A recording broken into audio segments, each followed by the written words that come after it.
Our new topic is shear and moment in beams. Whenever a beam is subjected to bending loads, there will be induced certain internal loading effects, which vary from section to section of the beam. These loading effects are the shearing force and bending moment, often referred to as shear and moment respectively. This chapter is concerned with the variations in shear and bending moment in beams, supporting various combinations of loading under different conditions of support. Maximum values of shear and moment which are needed in the design of beams will also be determined. The curve which the longitudinal axis of the beam will form in the loaded condition, called the elastic curve, will also be drawn to indicate the changes in the concavity of beam segments. Shear and moment. Shear is defined as the algebraic sum of the external loads to the left or to the right of a section that are perpendicular to the axis of the beam. Shear, denoted by V, may be expressed mathematically as V is equal to the summation of loads on the left, or shear V is equal to summation of loads on the right, where the subscripts L and R denote that the summation must include only those loads acting on the beam segment either to the left or to the right of the section under consideration. Bending moment is defined as the algebraic sum of moments about the centroidal axis of the beam section of all loads acting either to the left or to the right of the section. This is expressed mathematically as M moment is equal to summation moment left is equal to summation moment at right. The subscript L denotes that the bending moment is computed for the loads to the left of the section, and the subscript R refers to the loads to the right of the section. Consider the simple beam shown in figure 3.1, which carries loads P1 and P2 and is held in equilibrium by the reactions R1 and R2. The effect of the loads on section AA is indicated in figure 3.1 B and C. Note that the directions of the shear V and moment M for the left segment are opposite to those for the segment to the right of section AA. Okay, so this is your beam with reactions R1 and R2, the length L, and then this is your section, which is defined by X. The length of the section on the left is X, and on the right is simply L minus X. And then we have here P1 and P2. Tapos, ito yung shear. You have there shear V and then shear V. Note na sila ay opposite direction. Ito pababa, yung kabila naman pataas. Ganon din ang moment. This is counterclockwise, the other is counterclockwise moment. Rules of sign for load, shear, and moment. Loads acting upward are considered positive and negative for loads directed downward. For shear, a positive shearing force tends to move the left segment upward and relative to the right segment, and vice versa.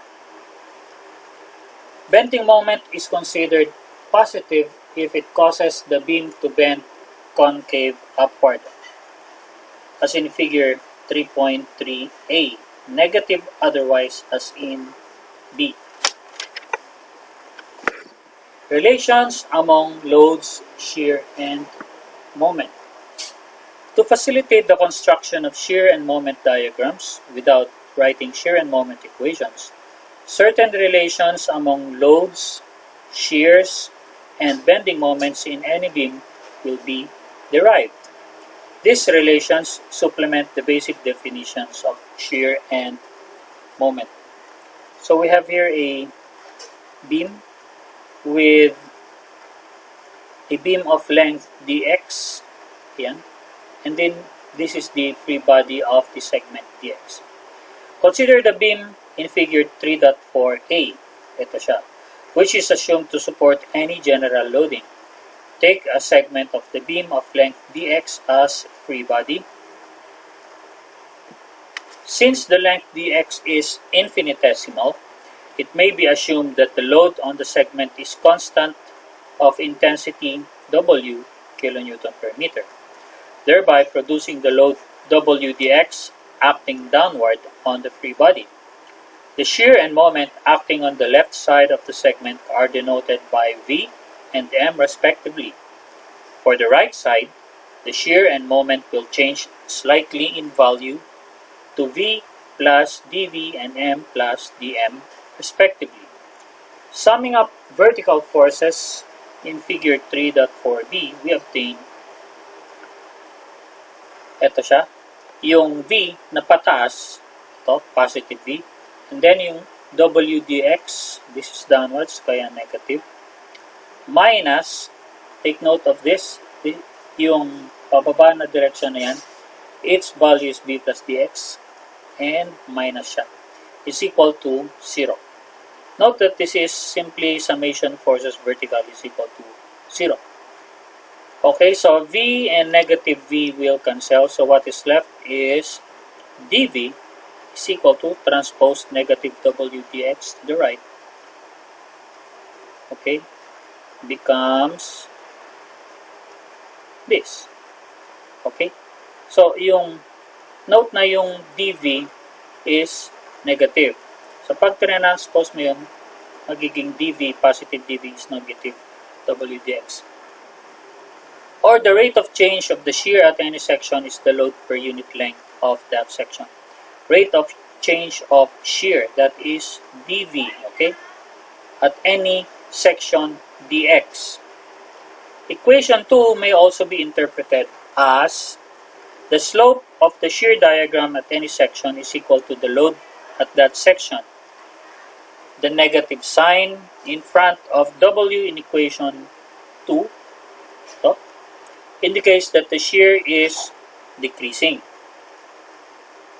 If a section is under a concentrated load, it is evident that the rate of change of the shear is infinite, since a finite load is divided by an infinitely short length. Thus, the tangent of the angle between the shear line and the reference line is infinite, or the angle is 90 degrees. Hence, under a concentrated load, the shear line is vertical. From figure 3.4b, summing up moments about point A from here, we have moment, that is positive, plus V times dx. Take note, the lever arm of V is dx, and positive siya, minus W dx times its lever arm dx all over 2, minus M plus dm, minus dahil this moment is counterclockwise, is equal to 0. The third term in this equation, which is this, may be disregarded since it involves the square of a differential, dx squared, which is negligible compared to the other terms. The equation reduces to dm is equal to v dx. So, you can equate this to 0. Okay? So, what is left? Yung m and m will cancel. What is left is v dx is equal to dm, or dm is equal to v dx. Okay, yung dm mo, negative, transpose mo sa kabila, magiging positive. Or the rate of change of the bending moment at any section is the shear at that section. Rate of change of moment, ito, that is dm, at any section dx. Okay, take note na ito si dx at any section dx. Likewise, equation 4 may be interpreted as the slope of the moment diagram at any section is equal to the shear at that section. Integrating equation 1, which is this, we have the integral of dv v1 to v2 is equal to the integral of w dx from x1 to x2. where the limits are the shear B1 at x is equal to x1 and B2 is the shear at x is equal to x2. The left member reduces to V2 minus V1 is equal to delta V, the change in shear between x1 and x2. The right-hand integral represents the total load between the 2 points, and therefore, delta V is equal to V2 minus V1 is equal to the total load between x1 and x2. Integrating equation 3, which is this, gives the integral of dm from m1 to m2 is equal to the integral of v dx from x1 to x2, which reduces to delta m is equal to m2 minus m1. For this is the area of shear diagram between x1 and x2. In words, equations 3.4 and 3.5 may be stated as follows. The change in shear between any 2 points of a beam is equal to the total load between the 2 points. The change in moment between any 2 points of a beam is equal to the area of the shear diagram between the 2 points. Okay? So that's it. Kapag elastic curve, yan yung displacement ng beam.